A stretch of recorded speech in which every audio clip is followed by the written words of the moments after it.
International Conference on Transformative Education.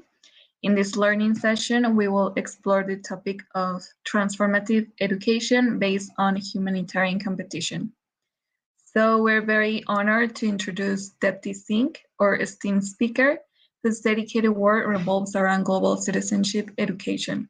She has been a passionate advocate for implementing SDG education in countries such as Japan and Ireland, focusing on nuclear discernment, humanistic leadership, and value creation education. Additionally, Deepti is an expert in climate projects and served as a program coordinator at the Global Summit in Tokyo 2020. Her commitment lies in fostering a culture of peace through the influence of global citizenship and humanistic leadership. Thank you very much for being here. The floor is yours.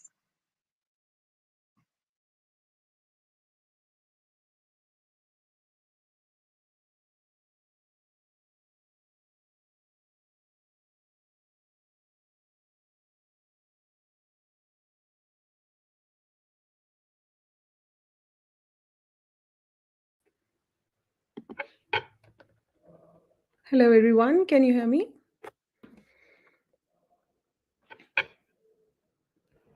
Okay, so I think I'm audible. Okay, so thank you so much for joining the session today and for taking out your time to be at this session. And I'm Deepti, and I'm from Soka University, Japan. And today I would like to talk about something which is very close to my heart and my life. And something that has been a source of constant anxiety and stress sometimes for almost 2.5 decades of my life. So I would like to share my screen and let's begin.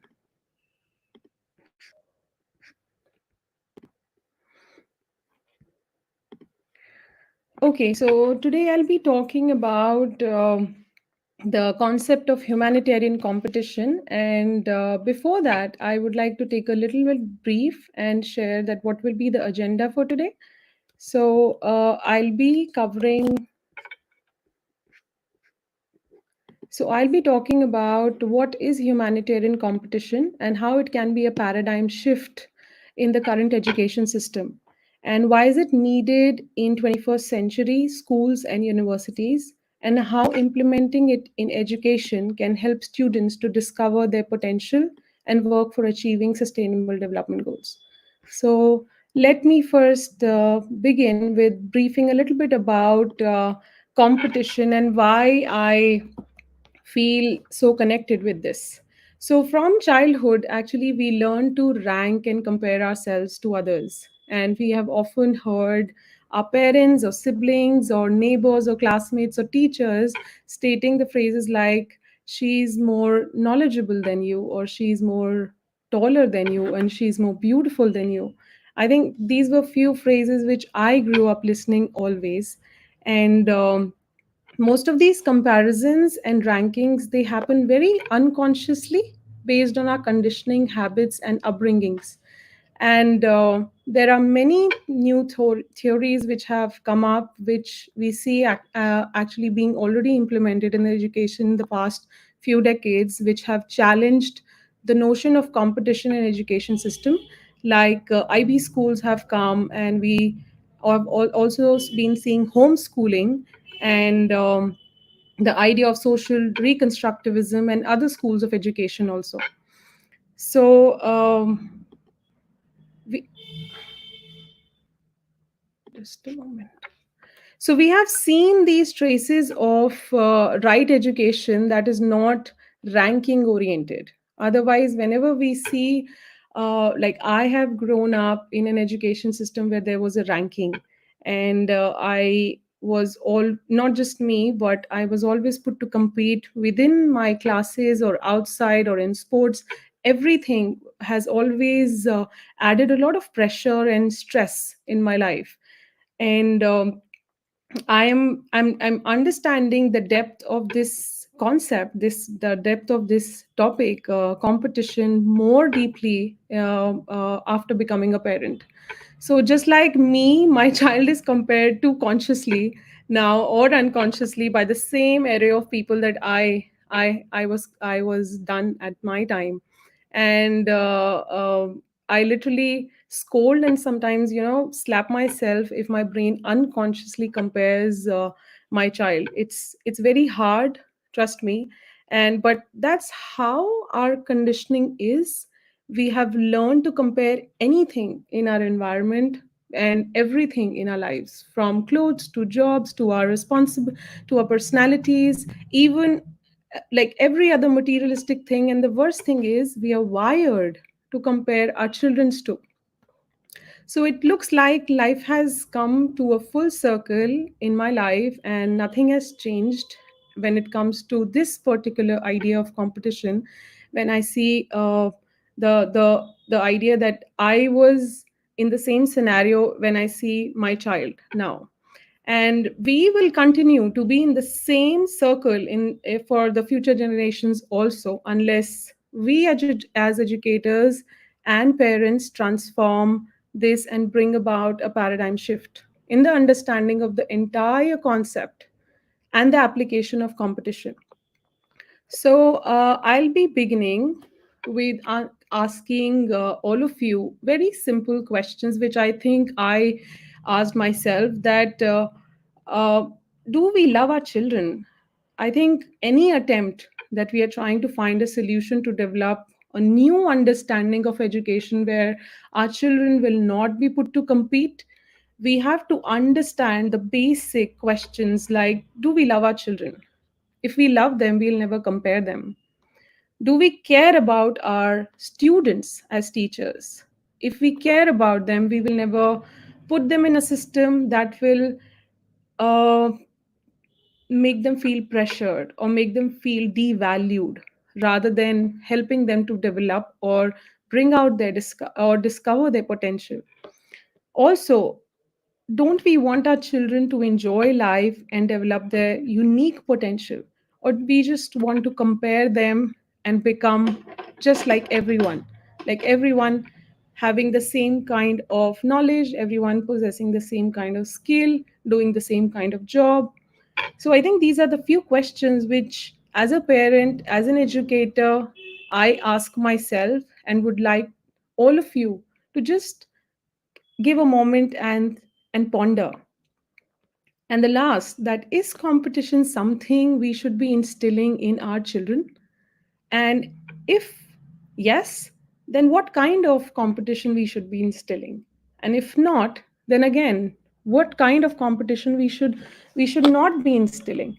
So today we will be talking about something I feel very much affected in my own life, and I've seen so many of my friends quitting schools and colleges, not feeling very satisfied in their lives, and also few students who lost their jobs because who lost their lives because they were uh, put to compete by their family members and the environment and the people in their environment.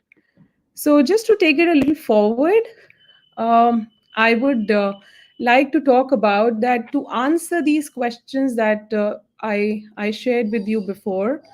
Uh, I think let's look at the bigger picture of the world dynamics right now and the greatest challenges of our time.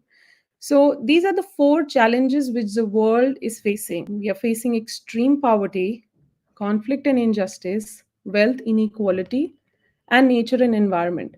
So this is not to say that only these four challenges are important, but actually they are considered the most urgent. And in fact, most of our other problems are caused and associated with these four major challenges. So, whether it is hunger, disease, lack of access of education, gender equality, unemployment, exclusion, climate change, they are all associated or stem from these four major challenges. So when we say we have to overcome these challenges and achieve a more peaceful and sustainable society, which is crafted in the sustainable development goals, which you already know, I believe.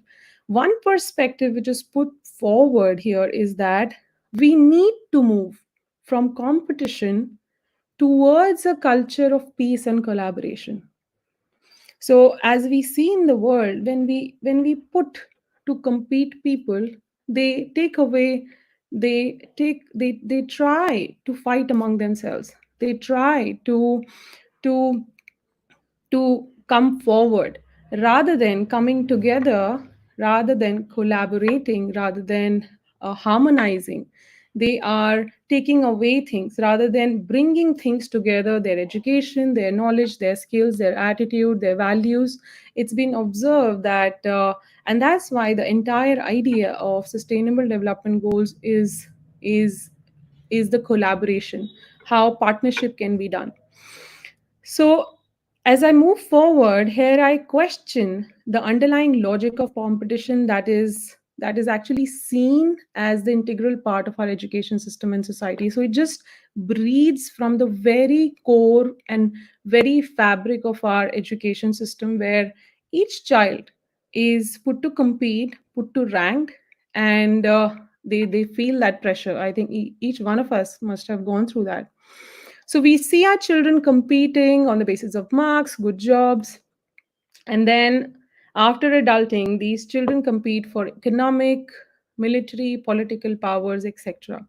And we are all very well aware about the current world dynamics, that how each nation wants to acquire more and more military and nuclear power to just compete and to just make sure that they are the most strongest and the biggest superpower in the world. So the underlying, the root cause, if we see, goes back goes back to this, that what are we educating the kids? How are we harnessing this concept which subconsciously goes into their mind from the very, I should say, in the very nascent age of their lives, as I think it went in my life in very subconscious and unconscious way. So as a peace educator, I associate competition with violence. It's a psychological violence. It causes structural violence, and as we grow up, we realize that as a person you become very underconfident. You lose confidence on your life. Instead of believing on your unique potential, it develops so much of courage to believe in you. So I would like to share that how. So this is the main idea, that how competition can be fundamentally recast in a contributive mode of mutual striving for excellence. So today, with all of you, I would like to explore the possibility of this, that how can competition be fundamentally recast in a contributive mode of mutual striving for excellence. So to share about this idea of humanitarian competition, so I read about this terminology in the book, which was written and published by Senesaburo Makiguchi. He was a Japanese geographer, educational theorist, and practitioner in the 19th century. And he wrote a book, Geography of Human Life, which talks about this idea of humanitarian competition. So I'll be sharing few excerpts from this book, which has acted as a literature of my research. And the few of the things which I'll be sharing are now that he stated that to achieve the goals that would otherwise be pursued by military or political force through an intangible power that naturally exerts a more influence, in other words, to be respected than rather than feared.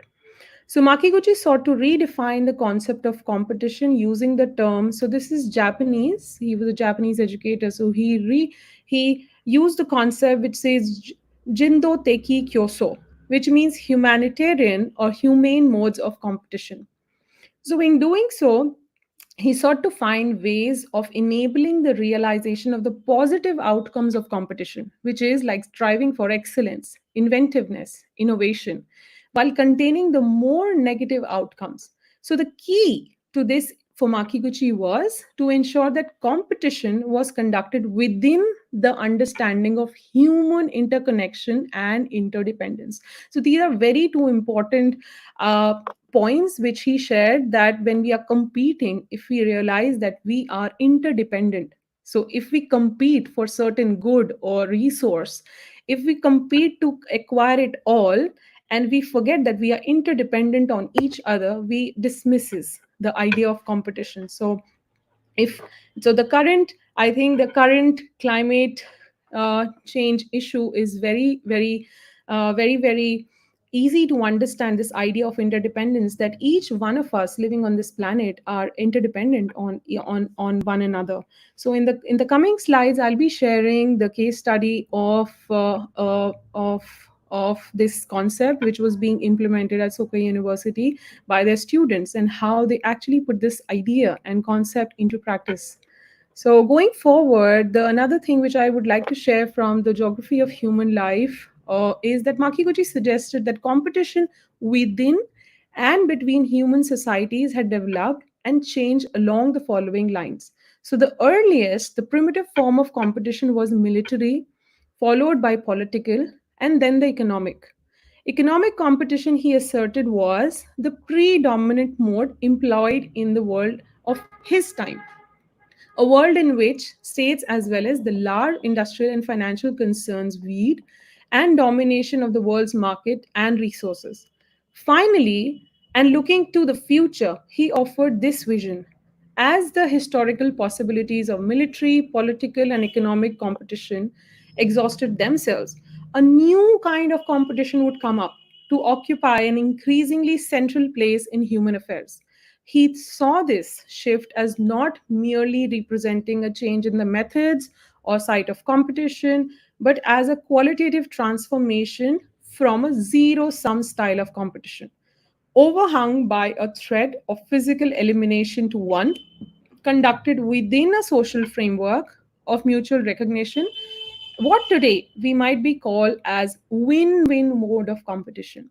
So before, I think, not just 19th century, but as Homo sapiens, the idea of competition that has always breeded the a concept was not a win-win mode of competition. It was always a zero sum. Either one person will win, or one country or one nation will win, and the other will lose. But how can we create an environment which is a very win-win mode of competition for everyone, be it a child or any university or a school, be it any country, and then taking it up from the very ground level, from the very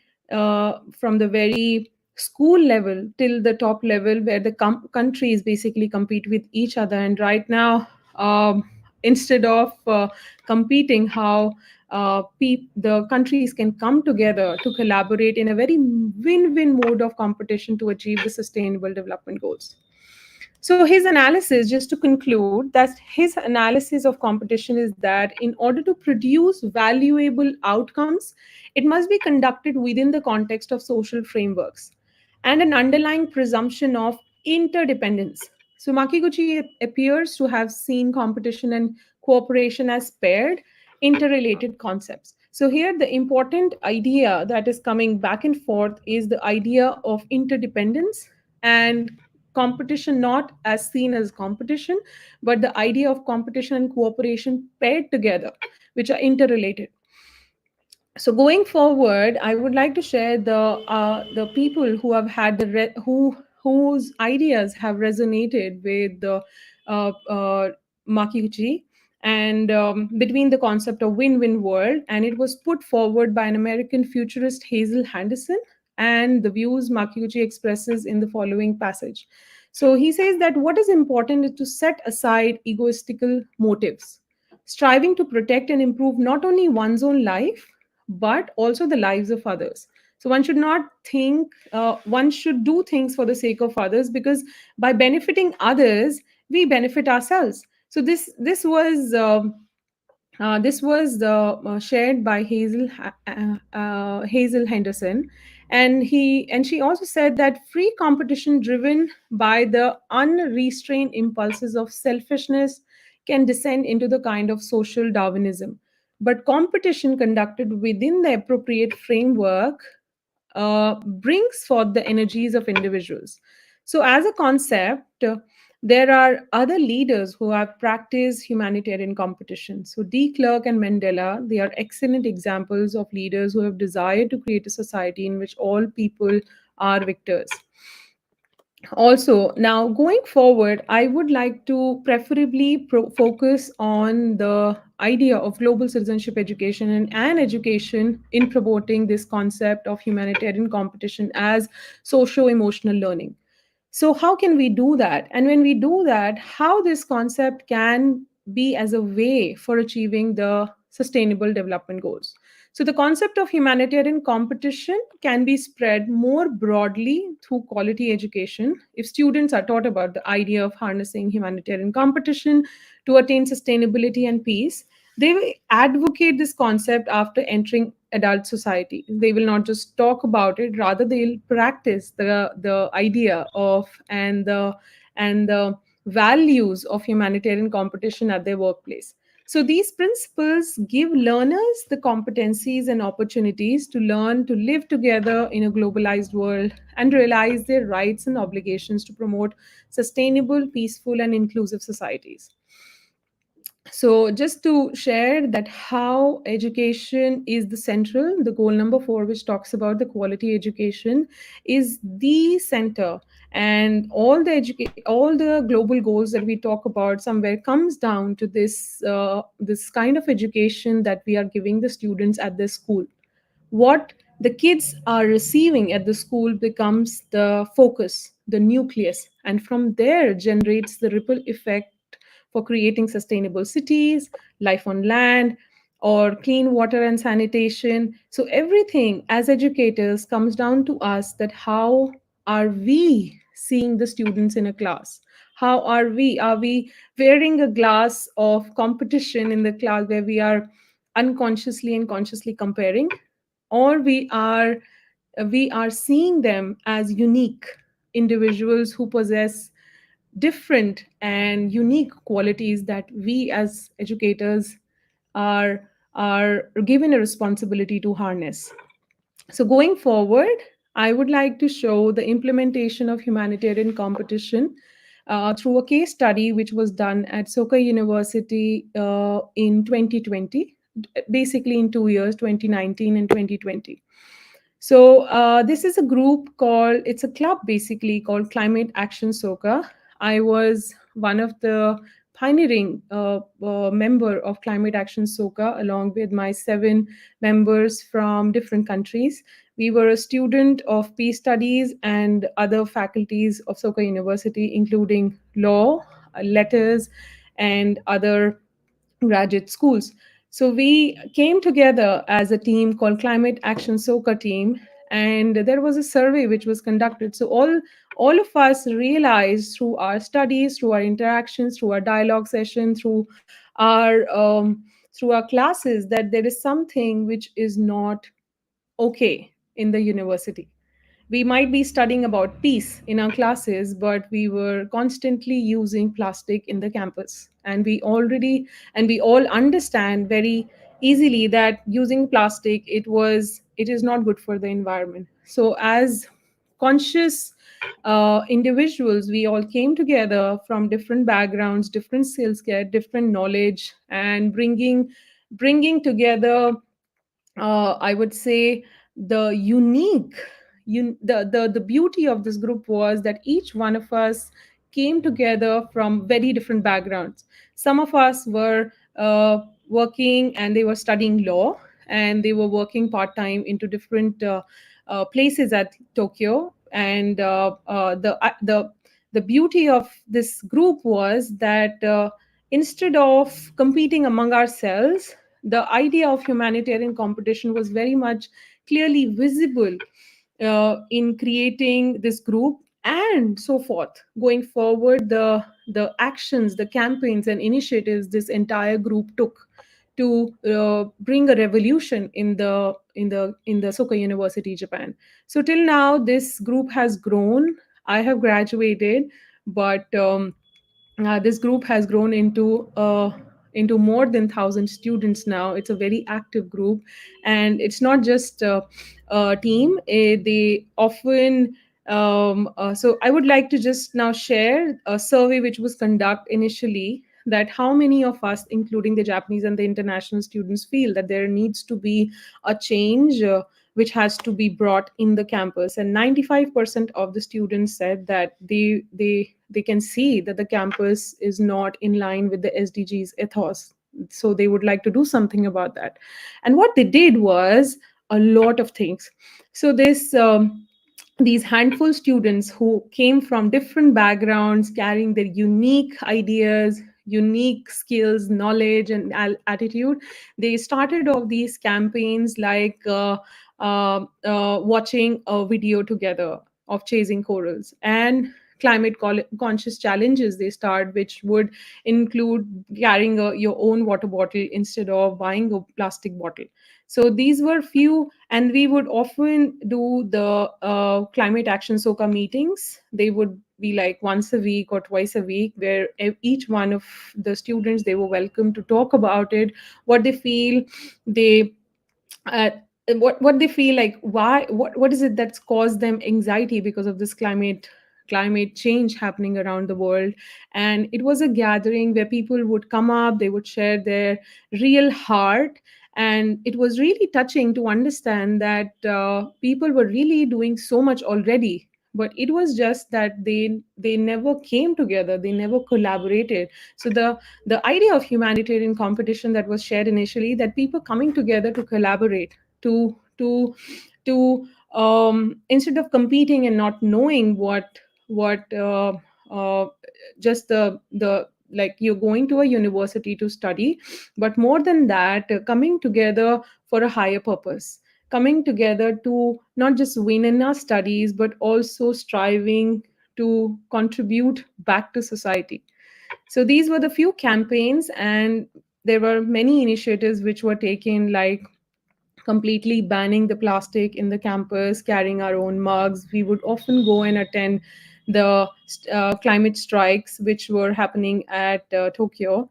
And this movement, which just started with few of the people, has grown and grown and grown. Now many of the faculty members are now a part of it, not just faculty, but Soka University's entire movement has to become more and more conscious towards, and towards achieving sustainable development goals.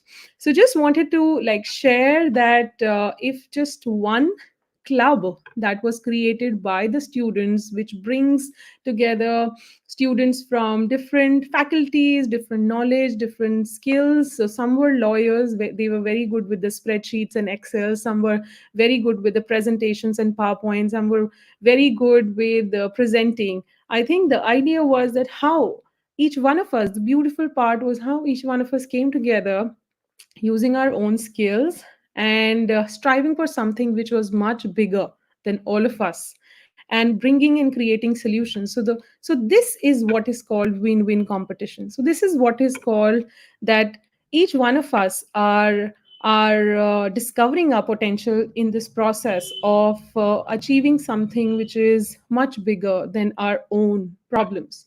So going forward, this was just an example for how we as students can do. And now I would like to focus on the role as educators in creating an environment of humanitarian competition. So this was something which I personally tried to do in one of the university in India with the educators. And it talks about the three H's, which is the head, hand, and heart. So these three H is basically driven from the skeleton of global citizenship education. So here the head is the knowledge part and the understanding of what. So it's, and the hand, it's like the skills that we have. The heart is the value and attitude that we possess. So basically the knowledge, the skills and values and attitudes, all these three, head, hand, and heart, they are the basic skeleton when we talk about the idea of social emotional learning in global citizenship education. So when we talk about the head as educators, I think it's very important for us educators to not just tell the students that yes, you must go all out and create a cloud. Okay, I will support you. And yes, it's not just about supporting in being a part of the club, but I think it's even more deeper now, that how as universities, how as teachers and educators, we ourselves can understand that how we, instead of doing a competition of just giving our lectures, marking the answer sheets of the kids, how can we create a culture in the university where where we are ourselves implementing the idea of humanitarian competition. So I just tried to do a little bit of activity with few of the professors who were around 112 in Gurukul Kangri in India. That was the university. And it was a case study which was done by me with the professors. And they tried to fill this grid, which I would like all of you to do, maybe now, if it is basically an activity. So just to go back, so the example is the head, under head, what you have to write is what is your knowledge area, what understanding you have. Do you have an understanding of software languages, development, or cultural studies or development studies? What are you good at? Do you have knowledge about peace processes, conflict resolution, or content creator, or a video making? So the knowledge part is your head part. So I would like all of you to maybe use the chat and share the head, hand, and heart of yours. And you can post whatever comes in your, it's basically like all the three columns. Maybe you can take a minute or so. Yeah, we still have 25 minutes to finish the session. So I would like to take maybe 7 minutes to do this activity, and then maybe we can open the floor for question and answers. So under the head part, it's like your knowledge and understanding part. Then the hand are the skills that you have. You might have communication skills, critical and creative thinking, or you're a good listener. You might have research skills or decision making and cooperation and conflict management. Or maybe you are good, you have an ability to manage complexity and uncertainty. So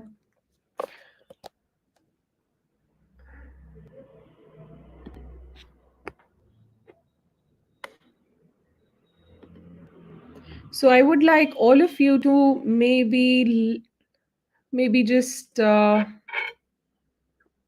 look at this grid and write your own head, hand, and heart. What are you good at?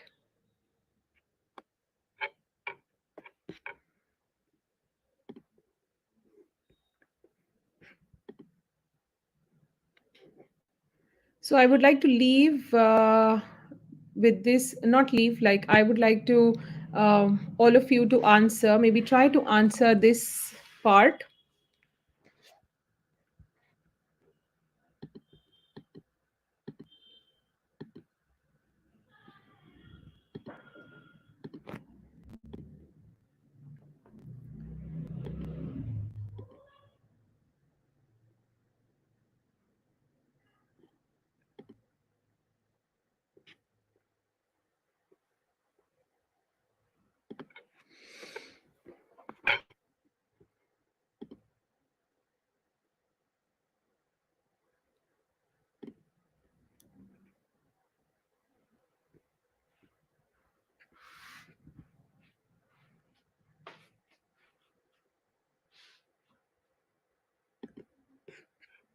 So any of you would like to ask anything regarding this presentation, please go ahead.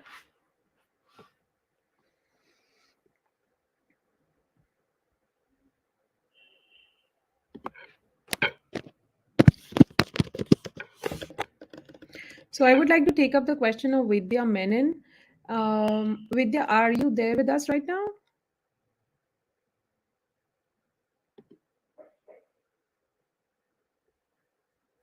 Okay, so I would like to take up your question that you've just posted, that is there a balance between healthy competition and cooperation?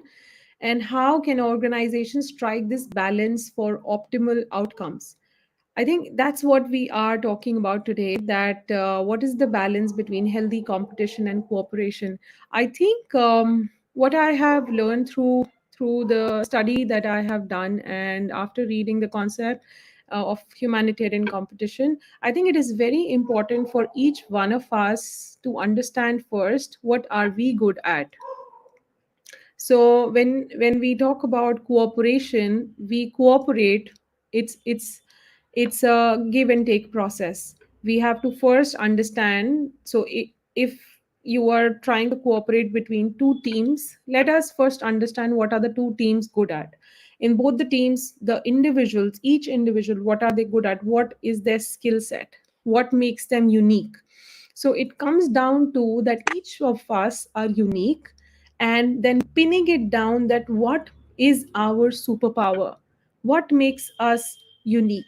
So if we could understand that what makes us unique, what is our superpower, so maybe coding half a page or maybe 4 pages of code in just a minute or two would be my superpower. Or maybe creating a presentation or doing or creating a project or software would be my forte. So understanding that where do I come from, and then striving and creating a goal which is something bigger, which is something. So if we take an example of sustainable development goals, I think which is very much relatable. So the sustainable development goals cannot be achieved by one person or one country. Each of the 192 countries, they have the who created SDGs, they have to come forward and collaborate to be able to achieve that.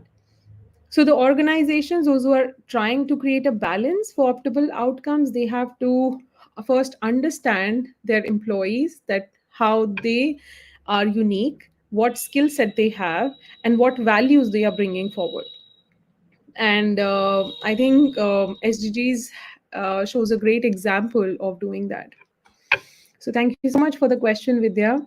Is there anyone else who has any question or anything regarding the presentation?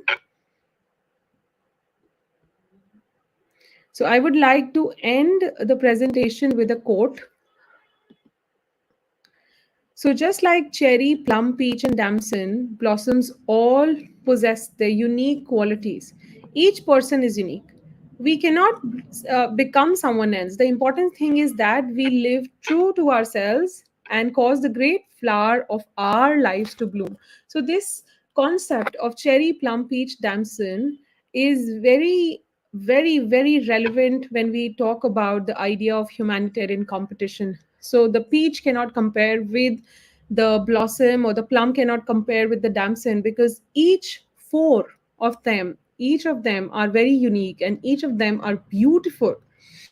The world becomes beautiful when they all are there. So we cannot eliminate the other or rank the one first, second, and third. The ranking is something we have to overcome, and there are schools which have done that, but I think the time has come that each of the school strives to create an environment for the students where they are competing in a very humanitarian way. And I think the great way of doing for the educators, for the students, is this head, hand, and heart concept of which comes under the ethos of global citizenship education. That finding out what area we are good at, then what skills do we have and what values, and then bringing together all head, hand, and heart of ours and striving for something which is much bigger than us, which I think right now we can encompass in sustainable development goals. So I would like to end my presentation here, and if anyone has any question, please feel free to ask.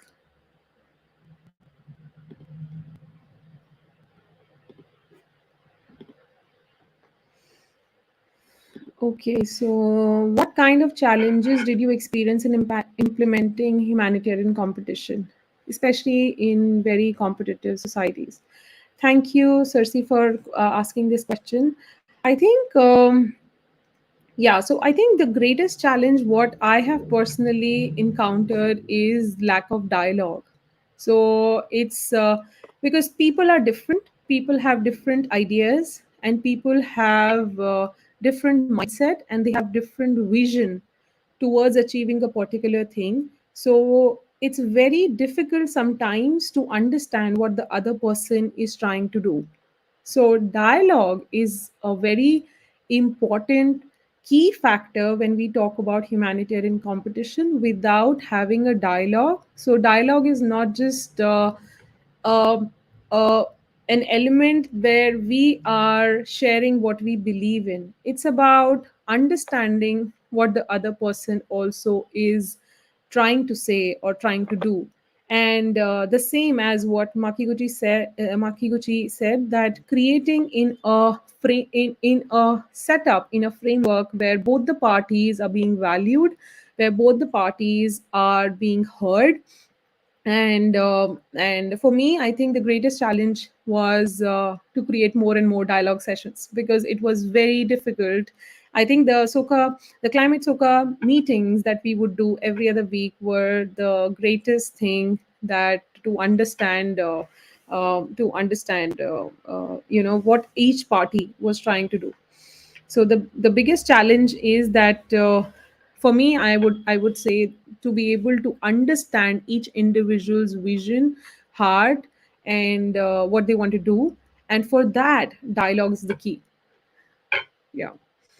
So is there anything else anybody wants to share, or maybe your impression or anything? So I request maybe everyone who are there live with me in the session, if they would like to share anything that they got from the session, or they would like to ask anything about the session.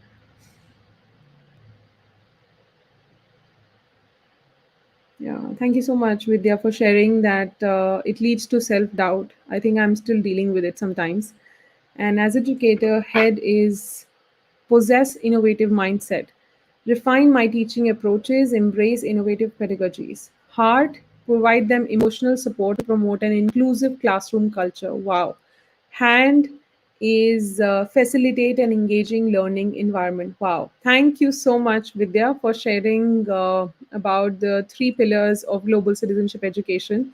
And I think each one of us, if we could ourselves in a life do that what is our heart, what is our head, and what is hand, I think we already know the three pillars of global citizenship education in our life. So if we could do that in our life as educators, we can possibly implement and help our students do the same.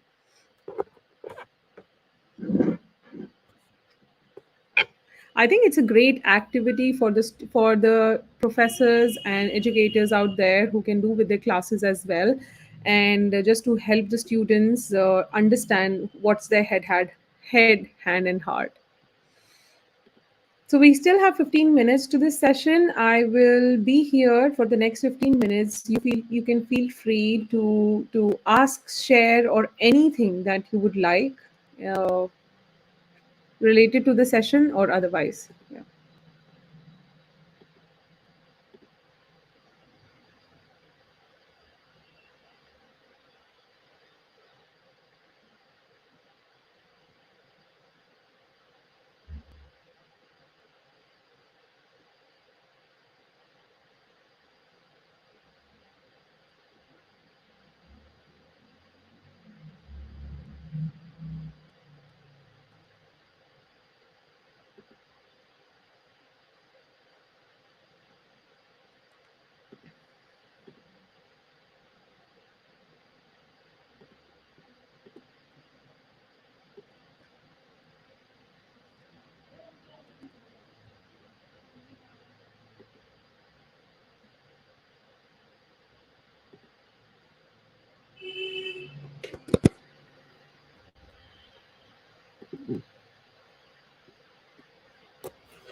Okay, so I think we can end the session today. Okay. Okay, so I think we can end the session today. Thank you so much for this opportunity to the Global Citizenship Foundation for giving me space where I can share my heart and share my personal space of my life. And thank you so much, each one of you, for taking our time to join this session. I look forward to connecting with you. Thank you so much. Have a great day.